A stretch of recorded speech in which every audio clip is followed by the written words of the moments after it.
greet you all in the wonderful name of our Lord Jesus Christ. What an introduction, something that I didn't expect. Thank you so much, Apostle. I greet the father of the house, the angel of the house, the one who has been sent for such a time as this. I want to take this opportunity, Apostle, to honor you, to honor your grace, to honor your yes to the Lord. You have poured so much into me. Everything that I am and God has built me up today is because of your contribution and your labor. I am a result of your labor. So thank you so much. I want to greet the fivefold in the house. Apostle Bas, your greeted sir, Pastor Messiah, Teacher Fifi, and Teacher P. Hallelujah. As the worship team was singing a song, I would just like for us to quickly sing that song again. Adonai, the one that says from the rising of the sun to the setting of the same.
Today in the morning, I've just been weeping. And even the moment that I entered the service today, I could just feel that presence once again. And I really hope I'll be able to push through it, and that the Lord will assist me and give me utterance of the word He has given me today. So today we're going to be continuing with a topic that Apostle had already started, which is fruitfulness and results. And so I went and inquired of the Lord what He would want us to speak on today.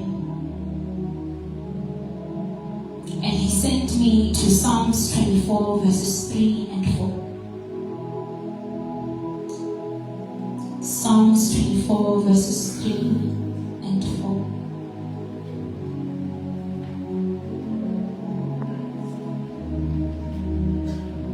Who may ascend into the hill of the Lord, or who may stand in His holy place? He who has clean hands and a pure heart, who has not lifted up his soul to an idol, nor sworn 3, I would like to read it again. Who may ascend into the hill of the Lord, or who may stand in his holy place? Verse 4. He who has clean hands and a pure heart, he who has not lifted up his soul to an idol, nor sworn deceitfully. And this is the anchor verse that we'll be using for today.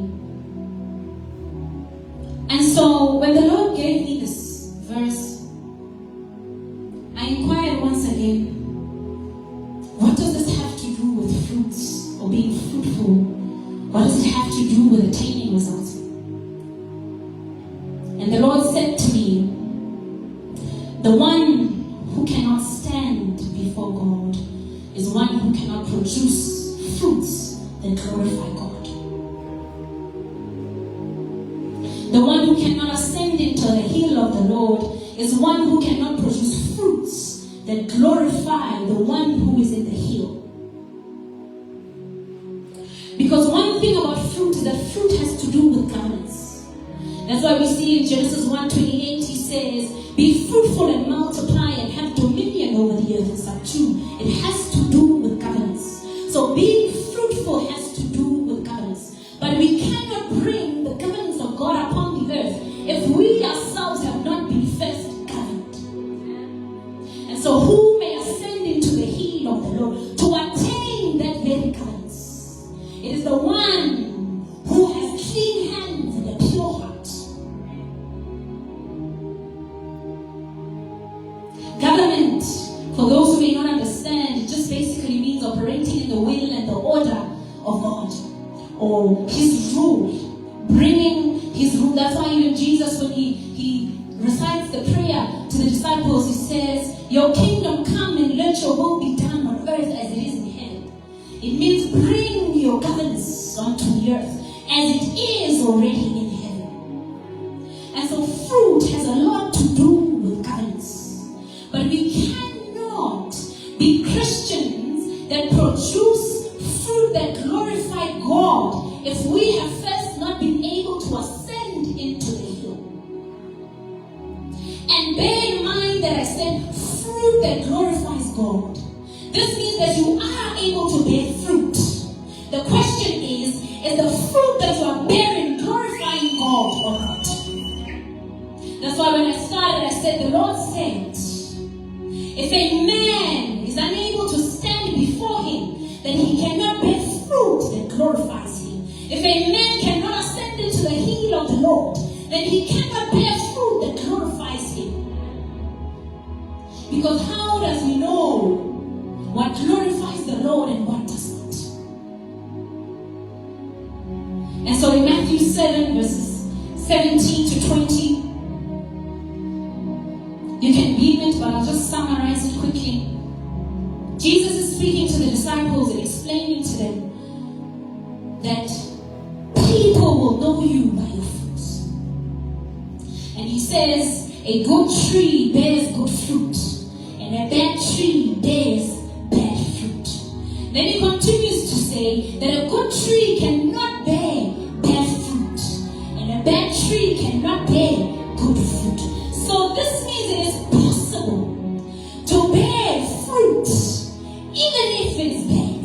Because he says a good tree bears good fruit.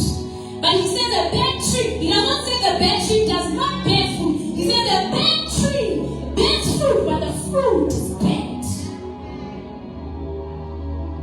And so he says, they shall know you by your fruits. Whether your fruit is good or bad, that will be what determines whether you've been able to ascend into the hill of the Lord or not. And so to produce good fruit, we need clean hands and pure hearts. Clean hands and pure hearts to be able to bear good fruit. I always say that a Christian who does not live under constraint is not a mature Christian. Because the life of a Christian is constrained. The life of a true follower of Christ is marked by constraint. Even Jesus himself was on the cross, suffering. He could have called a multitude and multiple angels to come and save him, but he himself constrained the very power that he carried. And the unfortunate truth is that a Christian who lives their life anyhow is a Christian that does not care about their spiritual growth. A Christian who lives anyhow is a Christian that does not care about bringing the governance of God upon the earth. And so today, what God is saying is that there are two types of people. There are ones who are already bearing fruit. But the question is, what kind of fruit are they bearing? And then there are those who are unable to bear fruit. But the answer to the Lord's question, to our question to the Lord is, who may ascend into the hill of the Lord? So if you want to bear fruit and be able to bear fruit, clean hands and a pure heart. If you are the one who is already bearing fruit, clean hands and a pure heart. So whether you are the first or the second, the standard remains the same. Clean hands and a pure heart. And we look at Genesis. I'll just quickly summarize in Genesis verse 3.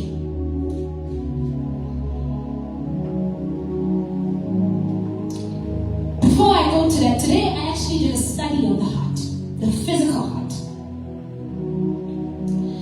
And I found that a healthy heart is able to sustain strenuous physical activity. So a person who has a healthy heart can jump, can leap, can run for long distances. Even if they can get tired, they can rest for a bit, but continue. But a compromised heart is unable to produce positive actions. So they produce limited actions. And so what I began to realize here is that the heart condition dictates the actions. The heart condition dictates the quality of your actions. And we see this in Genesis with Eve, where she was having a conversation with the serpent. The serpent comes and speaks to her and says, "Did God really say?" And she responds. I love verse 6, if you would just show verse 6 for me there. I love how verse 6 starts. Genesis 3, verse 6.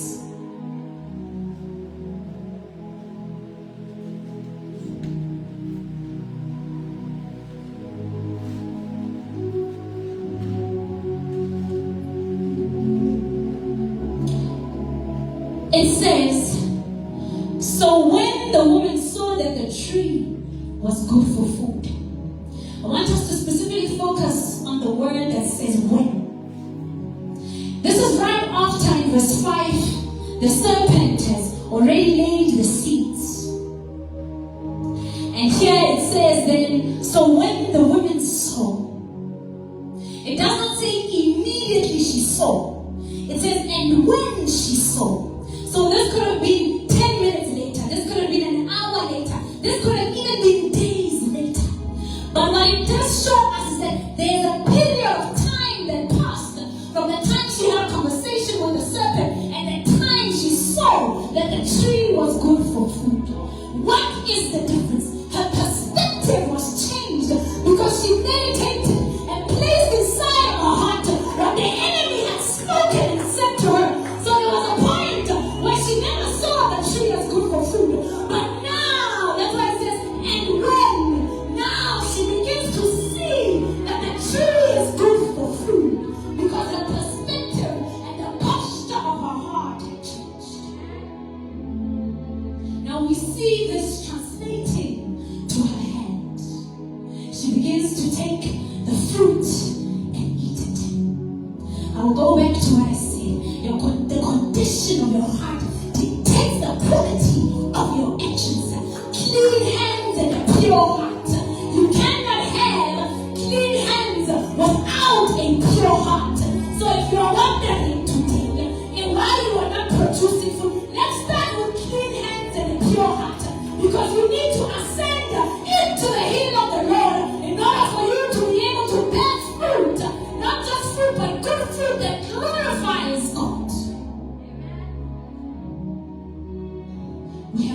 has come to bear fruit. But good fruit that God is able to find glory. And so we see through Eve that what she meditated on, what she allowed to go into her heart, the impurity she allowed to stay and dwell, and for her to meditate upon it, is what reflected in her hands, is what reflected in what she produced with her hands. And we even see that even Adam were cut off from the Garden of Eden because of this very action. They were in the hill of the Lord. Now they descended from the hill of the Lord because of an impure heart and unclean hands. The very place that they were freely given before is now the place that they were removed from and cut off from indefinitely because of an impure heart and unclean hands. So it is okay that we want to bear fruit. It is okay that we want to see results in our lives. But what kind of fruit are you going to bear if you have impure heart and unclean hands? And the Lord wants to deal with our hearts today, because our hearts are the very thing that reflect what we do. Our actions are as a result of what our heart truly looks like.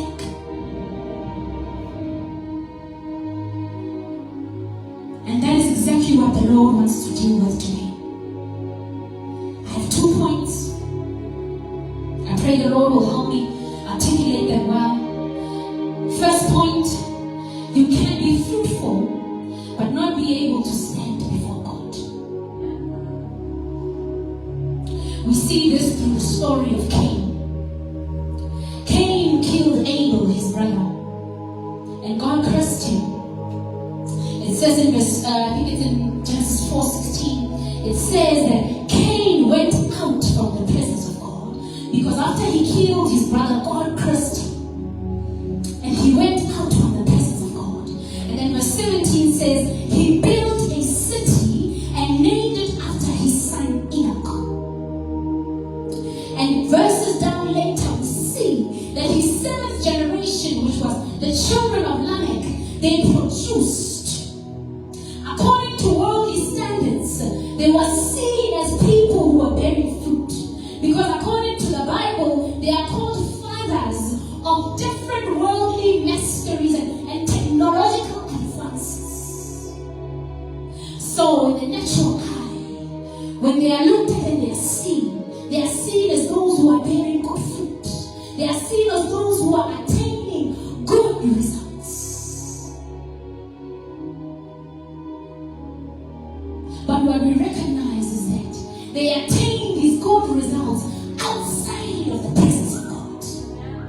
They were fruitful in this outside of the presence of God. Cain managed to build a city outside of the presence of God. His generations later managed to be the fathers of certain technological advancements outside of God. So it is possible to be fruitful and yet not be able to stand before God. So just because we are bearing fruit does not mean God approves of that fruit. Just because we are bearing fruit is not a sign that we have God's backing. Fruit is not a sign of God's endorsement in our lives. We see through Cain that it was possible for him to build a city, his generation to continue producing and being fruitful outside of God.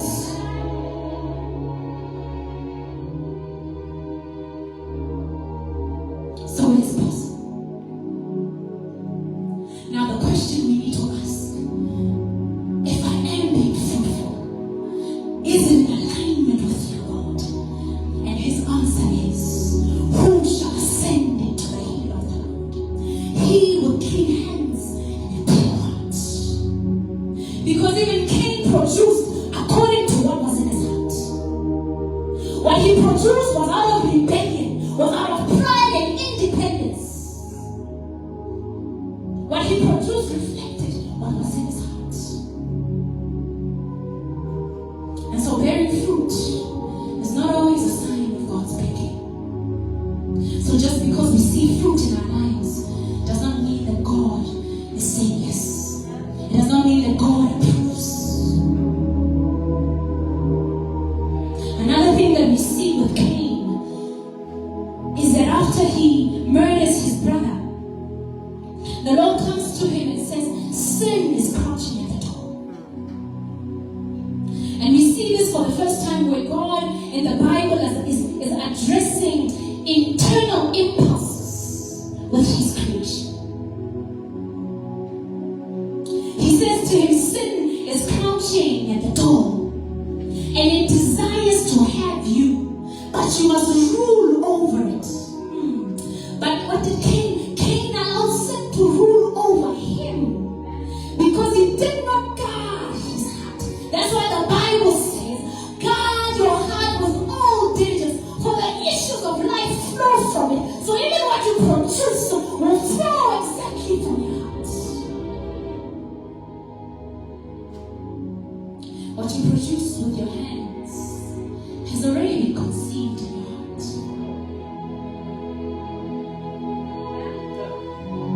There's nothing on this earth that you produce without conceiving it first in your heart. So the results or the lack of results even that you see are what you have conceived in your heart. Clean hands and a pure heart. Point number 2. God only takes glory in fruits that align with his will. And we see this with the story of Abraham. Abraham had 2 sons, Ishmael and Isaac. And Isaac came as a result of the promise that God made to Abraham. But Ishmael came as a product of the desperation that Abraham had to fulfill God's promise on his behalf. So what brought Ishmael is what was in the heart of Abraham. His heart is what created Ishmael. His heart is what produced and brought forth Ishmael because of the desperation that he had in his heart with the promise that God gave him. But Isaac came as a product of the promise that God made. And so we even see that God comes to Abraham and says, take your son, your one and only son. Even God does not recognize the product of the desperation of Abraham. He recognizes what he himself conceived in the heart of Abraham and began to bring forth, which was Isaac. God only recognized and gloried in what was within his will, in what came according to his will, what was produced according to the results that came according to his will. And so Ishmael was produced from a posture of desperation. Abraham was too desperate for fruit.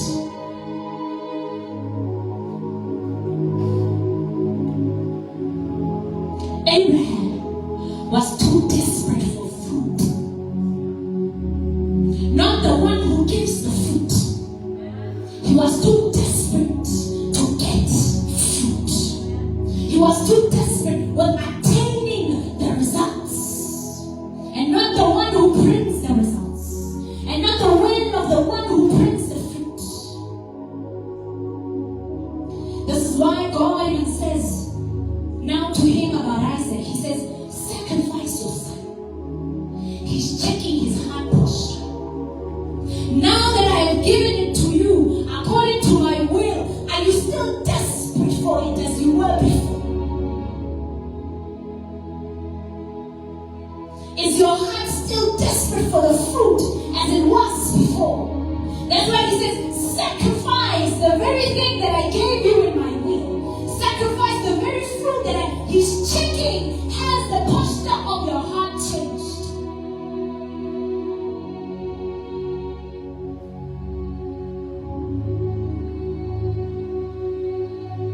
And so it is important for us to know that maybe we are waiting on God,